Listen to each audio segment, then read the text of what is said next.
ನಮಸ್ಕಾರ. ಈ ವಿಶ್ಲೇಷಣೆಗೆ ಸ್ವಾಗತ. 18ನೇ ಶತಮಾನದ ಒಬ್ಬ ಐತಿಹಾಸಿಕ ವ್ಯಕ್ತಿ ಇಡೀ ಪ್ರಪಂಚಕ್ಕೆ ನಮ್ಮ ಭಾರತದ ಶ್ರೀಮಂತ ಪರಂಪರೆಯ ಬಾಗಿಲನ್ನು ಹೇಗೆ ತೆರೆದಿಟ್ರು ಅನ್ನೋದನ್ನ ನಾವಿಂದು ಅನ್ವೇಷಣೆ ಮಾಡಲಿದ್ದೇವೆ. ಒಮ್ಮೆ ಯೋಚಿಸೋಣ, ಕೇವಲ ಒಬ್ಬ ಬ್ರಿಟಿಷ್ ನ್ಯಾಯಾಧೀಶ ಇಡೀ ವಿಶ್ವದ ಭಾಷಾ ದೃಷ್ಟಿಕೋನವನ್ನೇ ಬದಲಾಯಿಸಿದ್ರು ಅಂದ್ರೆ ನಂಬೋಕ್ ಸಾಧ್ಯನಾ? ಪ್ರಾಚೀನ ಭಾಷೆಗಳ ನಡುವಿನ ಒಂದು ಅಚ್ಚರಿಯ ಸಂಪರ್ಕದಿಂದ ಶುರುಮಾಡಿ ಈ ರೋಚಕವಾದ ರಹಸ್ಯವನ್ನೇ ನಾವಿಂದು ಭೇದಿಸಬೇಕಾಗಿದೆ. ಈ ಐತಿಹಾಸಿಕ ಪಯಣವನ್ನ ನಾವು 5 ಪ್ರಮುಖ ಹಂತಗಳಲ್ಲಿ ನೋಡೋಣ. ಮೊದಲು ವಿಲಿಯಂ ಜೋನ್ಸ್ ಪರಿಚಯ, ನಂತರ ಏಷ್ಯಾಟಿಕ್ ಸೊಸೈಟಿಯ ಸ್ಥಾಪನೆ, ಆಮೇಲೆ ಭಾಷೆ ಮತ್ತು ಕಾನೂನು, ಸಾಹಿತ್ಯ ಮತ್ತು ವಿಜ್ಞಾನ, ಹಾಗೂ ಕೊನೆಯದಾಗಿ ಅವರ ಜಾಗತಿಕ ಪರಂಪರೆ. ಸರಿ, ಹಾಗಾದ್ರೆ ಮೊದಲನೇ ಭಾಗದಿಂದನೇ ಶುರು ಮಾಡೋಣ. ವಿಲಿಯಂ ಜೋನ್ಸ್ ಅವರ ಕಿರು ಪರಿಚಯ. ಬ್ರಿಟಿಷ್ ಆಡಳಿತದ ಕಾಲದಲ್ಲಿ ಭಾರತಕ್ಕೆ ಬಂದ ವಿಲಿಯಂ ಜೋನ್ಸ್ ಮೂಲತಃ ಒಬ್ಬ ನ್ಯಾಯಾಧೀಶರು. ಆದರೆ ವೃತ್ತಿಗಿಂತ ಹೆಚ್ಚಾಗಿ ಅವರು ಒಳಗೆ ಒಬ್ಬ ಅತ್ಯಂತ ಆಸಕ್ತ ಭಾಷಾಶಾಸ್ತ್ರಜ್ಞರಾಗಿದ್ರು. 1746ರಲ್ಲಿ ಹುಟ್ಟಿದ ಇವರು 1784ರಲ್ಲಿ ಏಷ್ಯಾಟಿಕ್ ಸೊಸೈಟಿಯನ್ನ ಸ್ಥಾಪಿಸಿ 1794ರವರೆಗೂ, ಅಂದ್ರೆ ತಮ್ಮ ಕೊನೆಯ ಉಸಿರಿರುವವರೆಗೂ ಒಂದು ಅದ್ಭುತವಾದ ಜೀವನವನ್ನ ಸಾಗಿಸಿದ್ರು. ಅವರು ಭಾರತಕ್ಕೆ ಕಾಲಿಟ್ಟ ತಕ್ಷಣ ಕೇವಲ ಒಬ್ಬ ಅಧಿಕಾರಿಯಾಗಿ ಮಾತ್ರ ಉಳಿಯಲಿಲ್ಲ. ಬದಲಾಗಿ ನಮ್ಮ ಭಾರತೀಯ ಸಂಸ್ಕೃತಿ, ಭಾಷೆ ಮತ್ತು ಕಾನೂನುಗಳ ಅಧ್ಯಯನದಲ್ಲಿ ಸಂಪೂರ್ಣವಾಗಿ ಮುಂಚೂಣಿಯಲ್ಲಿ ನಿಂತರು. ಇಲ್ಲಿನ ಸಂಕೀರ್ಣವಾದ ವ್ಯವಸ್ಥೆಗಳನ್ನ ಅರ್ಥ ಮಾಡಿಕೊಳ್ಳೋದಕ್ಕೆ ಅಂಟನೆ ತಮ್ಮನ್ನ ತಾವು ಸಂಪೂರ್ಣವಾಗಿ ಮುಡಿಪಾಗಿದ್ರು. ಈಗ ಎರಡನೇ ಭಾಗಕ್ಕೆ ಬರೋಣ. ಅದೇ ಏಷ್ಯಾಟಿಕ್ ಸೊಸೈಟಿಯ ಸ್ಥಾಪನೆ. 1784ರಲ್ಲಿ ಕೋಲಕತ್ತಾದಲ್ಲಿ ಈ ಏಷ್ಯಾಟಿಕ್ ಸೊಸೈಟಿಯನ್ನ ಸ್ಥಾಪನೆ ಮಾಡಲಾಯಿತು. ಇದೇನೋ ಕೇವಲ ಒಂದು ಸಾಮಾನ್ಯ ಗುಂಪು ಆಗಿರಲಿಲ್ಲ. ಬದಲಾಗಿ ಭವಿಷ್ಯದ ಸಂಶೋಧಕರಿಗೆ ಇದೊಂದು ಅತ್ಯುತ್ತಮವಾದ ವೈಜ್ಞಾನಿಕ ವೇದಿಕೆಯಾಗಿ ರೂಪುಗೊಂಡಿತು. ಭಾರತೀಯ ಮತ್ತು ಏಷ್ಯನ್ ಅಧ್ಯಯನಗಳಿಗೆ ಇದೇ ಒಂದು ಭದ್ರ ಬುನಾದಿ ಅಂತ ನಾವು ಹೇಳಬಹುದು. ಇದರ ಪ್ರಮುಖ ಉದ್ದೇಶಗಳೇನು ಗೊತ್ತಾ?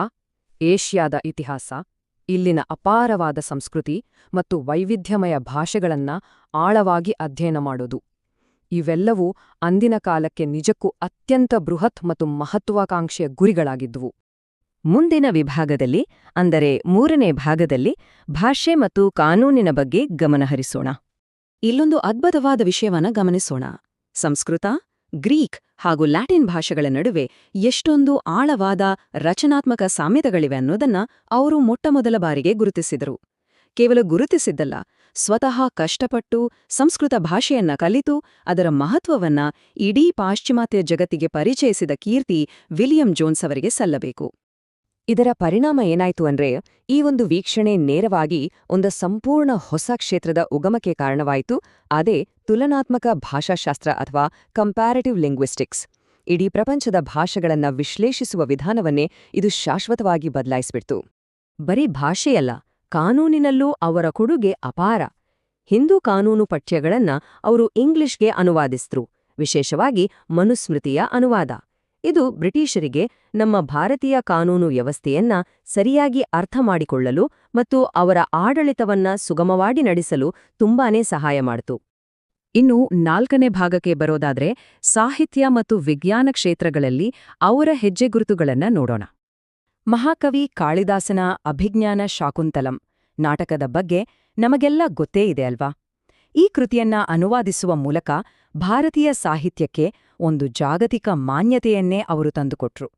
ಇದರಿಂದ ಯುರೋಪಿಯನ್ ವಿದ್ವಾಂಸರಲ್ಲಿ ನಮ್ಮ ಸಾಹಿತ್ಯದ ಬಗ್ಗೆ ಆಸಕ್ತಿ ದಿಢೀರನ್ನೇ ಹೆಚ್ಚಾಯಿತು. ಸಾಹಿತ್ಯ ಮಾತ್ರ ಅಲ್ಲ, ಗಣಿತ, ಖಗೋಳಶಾಸ್ತ್ರ ಮತ್ತು ವೈದ್ಯಶಾಸ್ತ್ರದಲ್ಲಿ ಪ್ರಾಚೀನ ಭಾರತೀಯರು ಮಾಡಿದ್ದ ಅಪಾರ ಸಾಧನೆಗಳತ್ತಲೂ ಇಡೀ ಪ್ರಪಂಚದ ಗಮನ ಸೆಳೆದ್ರು. ಒಟ್ಟಾರೆಯಾಗಿ ಹೇಳಬೇಕೆಂದರೆ, ನಮ್ಮ ಧರ್ಮ, ತತ್ವಶಾಸ್ತ್ರ ಮತ್ತು ಸಂಪ್ರದಾಯಗಳನ್ನ ಆಳವಾಗಿ ಅಧ್ಯಯನ ಮಾಡಿ ಅವರು ಒಂದು ದೊಡ್ಡ ಸತ್ಯವನ್ನ ಜಗತ್ತಿಗೆ ಸಾರಿದರು. ಭಾರತ ಅನ್ನೋದು ಕೇವಲ ಒಂದು ದೇಶವಲ್ಲ, ಅದೊಂದು ಅತ್ಯಂತ ಶ್ರೀಮಂತ ಮತ್ತು ಪ್ರಾಚೀನ ನಾಗರಿಕತೆ ಅನ್ನೋದನ್ನ ಪಾಶ್ಚಿಮಾತ್ಯ ಜಗತ್ತಿಗೆ ವೈಜ್ಞಾನಿಕವಾಗಿ ಸಾಬೀತುಪಡಿಸಿದರು.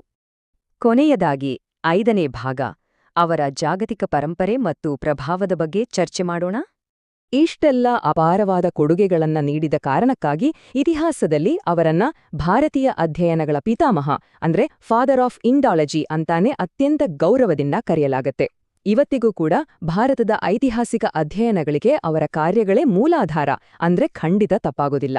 ಸಾರಾಂಶದಲ್ಲಿ ಹೇಳೋದಾದ್ರೆ, ನಮ್ಮ ಭಾರತೀಯ ಸಂಸ್ಕೃತಿಯನ್ನ ಅವರು ಜಾಗತಿಕ ಮಟ್ಟಕ್ಕೆ ಕೊಂಡೊಯ್ದ್ರು.